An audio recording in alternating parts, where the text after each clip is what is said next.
Alors, la circoncision est un sujet piège.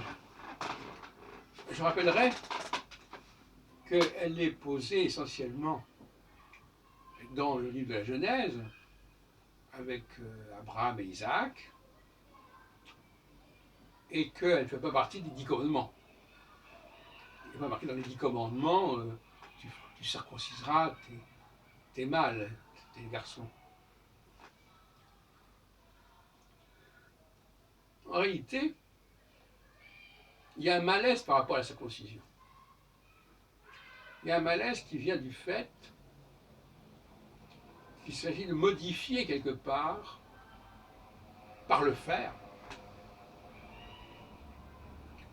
et dès le 8e jour après la naissance,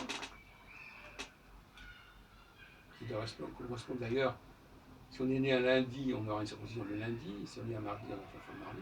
Donc ça correspond à la structure de la semaine, la structure du septénaire. Je termine par la parenthèse. Et à la limite, s'il suffit pour être juif d'être circoncis, n'importe qui peut être circoncis. Donc ce n'est pas une solution. C'est un signe ostensible, la circoncision. Et à plus d'un titre. Donc, pour moi, dans un judaïsme qui ne veut pas fabriquer des choses, qui ne veut pas ajouter quelque chose à la création du Dieu juif, de Yahvé, la circoncision ne convient pas. Par contre, elle convient aux Israélites.